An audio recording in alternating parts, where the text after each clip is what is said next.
앞서 말씀드렸던 것들은 좀 초급자들이라면은 네, 조금 더 심화 과정? 반드시 알아야 되고, 제가 이거 같이 얘기하면서 저도 모르는 거 되게 많았어요. 그래서 대표님하고 얘기하면서 좀 더 선명해진 것들이 좀 있습니다. 이게 프로들한테 어떻게 보면 이게 기본적인 거거든요. 예.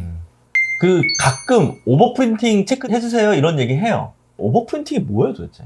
오버프린팅은요, 만약에 인쇄를 이렇게 배경 인쇄를 하나 깔았어요. 배경 인쇄 위에다가 하나의 뭐 도형을 하나 넣었어요. 그러면은 우리가 일반적으로 인쇄 찍을 때는 먼저 첫 번째에서 그 배경색이 인쇄될 때 그 파란색 도형 부분만 뚫리고 인쇄돼야지 그 위에 있는 색이 잘 나오거든요. 근데 뚫리고 인쇄되는 게 아니라 배경 자체가 있으면은 그거 위에다가 인쇄를 덮어씌우는 방법이다 보니까 그 밑에 깔리는 인쇄가 돼버리는 거죠. 같이 되는 거예요, 색이.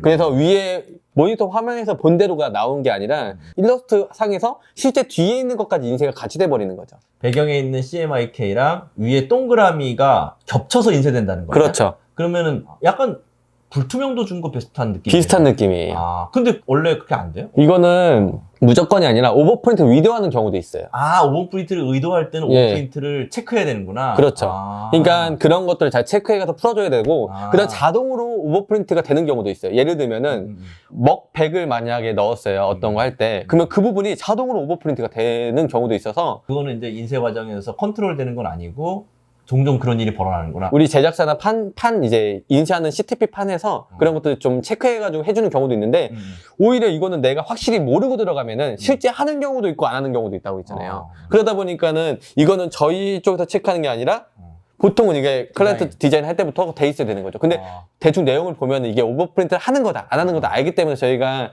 어느 정도 이제 하지만은 그게 예, 감은 잡지만, 근데 실제 이게 위문은 아니라는 거죠. 그러면 예. 아까 말한 것처럼 이게 오버프린트 안 되게 하려면 까만색을 어떻게 해야 돼요? 까만색을 99로 주던가 아니면은 까만색을 99로 주면 돼요? 근데 그것보다 더 정확한 거는 그 부분을 있잖아요. 오버프린트 그 부분을 체크하는 거예요. 체크하고 체크를 풀거나. 그 요소들이 그래픽 디자인 요소들이 배경과 겹쳐서 디자인될 때는 이것이 오버프린트인지 아닌지를 디자이너가 미리 캐치를 해서 그걸 의도하고 뭐 체크를 한다든지, 아니면은 K 같은 것들은 오버프린트 되게 하려면은 그냥 놔두면 되고 100으로 놔두면 되고, 아닐 때는 99로 조정해 놓으면은 된다 이 말씀이신 그렇죠. 거예요? 아, 이게 인쇄 프로세스를 알고 인쇄를 넘기는 것과 인쇄 프로세스를 전혀 모르고 인쇄를 넘기는 거 많이 다르네요. 많이 다르고 디자인 작업부터가 좀 달라져요. 디자인 작업부터가 다르죠. 예, 그러니까 디자이너들이 인쇄를 좀 알면은 어떻게 디자인하는 게 좋다, 안 좋다, 어떤 문제가 생길 수 있구나를 미리 예견하고 디자인을 할 수가 있다는 거죠. 그렇죠, 그렇죠. 예.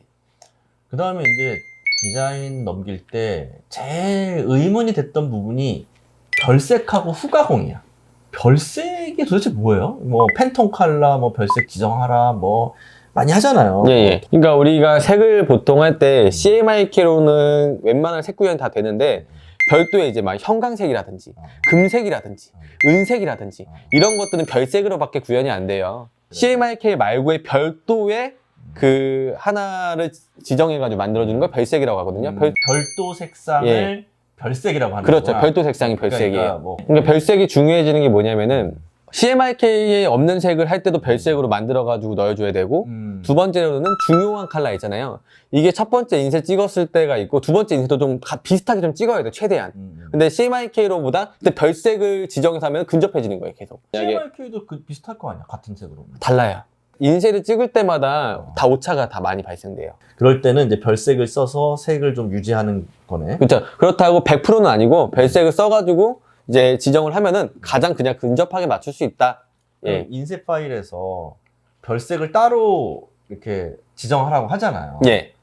그건 도대체 왜 그렇게 하는 거야? 그냥 같이 CMYK로 이렇게 해놓고 뭐 이건 별색이 이렇게 하면 안 되나? 왜 별색을 뭐 따로 지정하라고 하는 이유는 뭐예요? 인쇄 과정에서 뭐가 달라지기 때문에? 만약에 별색을 CMYK 말고 별도의 색상을 넣고 별도의 색을 지정해야 되는 게 맞잖아요. 그렇죠. 그럼 인쇄 과정에서 뭐 판이라든지 이런 게 좀 달라요? 판이 하나 더 만들어지는 거죠. 별색 판이. 그러면 그 예. 인쇄 과정에서 CMYK는 C판, Y판 이게 따로 있나? 예. CMYK 판 4개가 있고, 네네네. 별색 판이 있다고 하면 판 하나가 더 추가되는 거죠. 그럼 4판 인쇄가 아니라 5판 인쇄? 5판 인쇄인 거죠. 그래서 이런 것들은 4도 인쇄집이 아니라 5도 인쇄기로 찍어야 되는 거예요. 예. 그러니까 어쨌든 별색판이라는 게 따로 있어서 CMYK가 4도 인쇄가 아니라 5도 인쇄가 되는 거네. 굳이 팬텀 컬러 안 주고 CMYK에다가 뭐 이런 효과 더 주세요. 뭐 이렇게 얘기할 수도 있는 거 아니에요? 왜 근데 굳이 팬텀 그러니까 컬러로 넣으라는 거야, 별색을? 만약에 인쇄소에서 사전에 준비를 해야 돼요. 근데 미리 색이 팬텀 컬러에 색이 다 있을 거 아니에요? 그러면은 팬텀 넘버만 불러주면 미리 준비해가지고 만들 수가 있죠. 시간을 절약할 수 있기도 하고. 그렇겠지. 예, 그 다음에 우리가 서로 뭘 보고하는 기준점들이 없잖아요. 아예 기준이 없으니까. 예, 우리 머릿속에 이런 색, 그래서 팬턴을 가지고 기준점을 잡고 거기서 색을 좀 조절하는 거죠. 예. 색을 또 찍을 때 리치 블랙 뭐 이런 거 있잖아요. 블랙을 막 그냥 K만 있는 게 아니라 되게 풍부한 블랙을 낼 때, 진한 블랙. 진한 블랙 낼 때 예. CMYK 다 섞고 막 그러잖아요. 그쵸. 근데 그런 거 할 때도 별색이 좀 도움이 되려나? 예, 리치 블랙이라고 해가지고 우리가 그냥 K100으로 먹을 내는 것보다 그렇죠. 이름부터 리치 블랙이 뭐겠어요? 먹색이 굉장히 진한 먹. 우리 말로 찐먹. 우리는 찐먹이라고 하거든요. 맞아, 찐먹이야. 진한 찐먹. 먹색. 맞아. 그걸 찐먹이라고 말을 예, 해요. 또 찐먹이라고 그렇게. 해요. 리치 블랙 찐먹인데 이건 어떻게 표현하냐면은 옛날에는요 이거를 CMYK 해가지고 CMY를요 30이나 50을 다 섞었어요. 먹 100이랑. 예, 맞아요. 예. 근데 저도 그렇게 배웠어요. 제가 이제 하다 보니까 옐로우가 들어가는 게 오히려 그렇게 좋진 않더라고요. Y가. CMY에서 Y는 안 좋다. 예, 그러니까 그렇게 효과가 그렇게 좋지가 않더라고. 않아. 예, 오히려 그런 것들 뒷무덤이라든지, 그러니까 그렇게 했을 때 약간 문제가 생길 수도 있고, 종이 특성에 따라서. 그렇지. 예. 그러다 보다 보니까 CM 그 다음에 K만 섞어도 어떻게 리치 블랙이 잘 구현이 되더라고요. 그러면 예. CM은 어느 정도 성대죠? 보통 30에서 50인데, 예, 그거는 종이 특성마다 좀 다르게 섞어요. 종이마다. 예. 근데 이제 보통 30씩 섞고, 30씩 섞고, CM 30, 30. 예. 그냥 저희는 이제 먹백을 섞는데 종이 특성에서 50, 50, 100으로 가기도 하고요. 이 종이에 따라서 어떤 종이는 50, 50이고 어떤 종이는 30. 이 인쇄 용지마다 먹을 수 있는 종이들이 있어요. 보통 평균적으로 도공지 같은 경우는 250, 80% 정도까지 먹어요. 예. 그 다음에 이제 슈퍼 도공지가 있어요. 종이 중에서 또 그런 건 엄청 300%까지도 먹어요. 인쇄를 엄청 잘 먹는 거네. 예. 그러니까 보통은 250이면은 괜찮아요. 250까지는 커버가 돼요.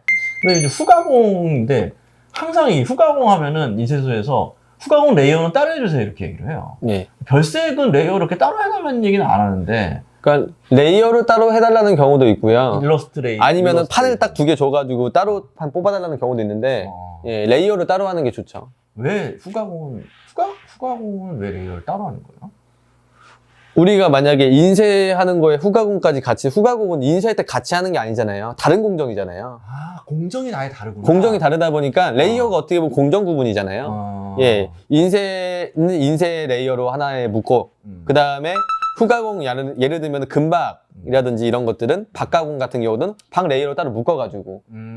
그러면 이제 그 레이어 따로 만들었을 때 거기 표시는 뭐 어떻게 되는 거예요? 그때 별색으로 해주면 좋아요. 별색으로 해준다? 예, 그때 우리 금박 부분은 별색을 잡아주면 좋죠.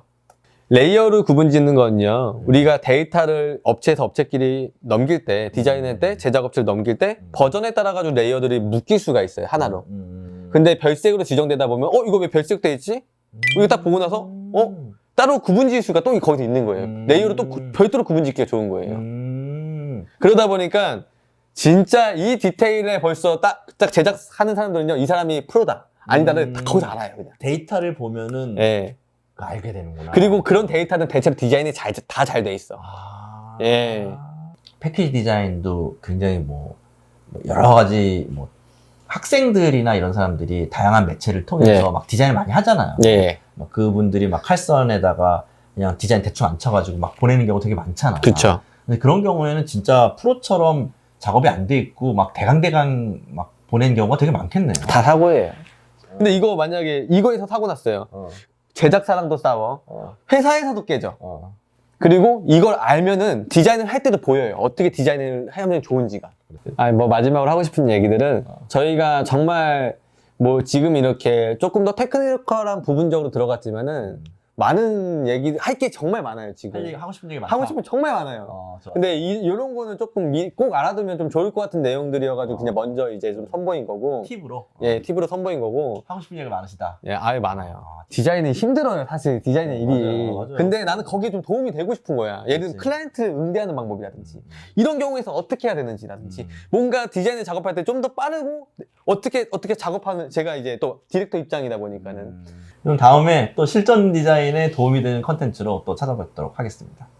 지금까지 고생해주신 우리 크루들과 우리 대표님께 감사의 말씀드리며 드리겠습니다. 안녕히 계세요. 지금 마지막으로 없습니다. 하고 싶은 얘기가 많으시다. 예, 아예 많아요. 디자이너들한테 하고 싶은 얘기가 많은 거예요? 아니면 클라이언트들? 디자이너들이죠. 디자이너들이죠.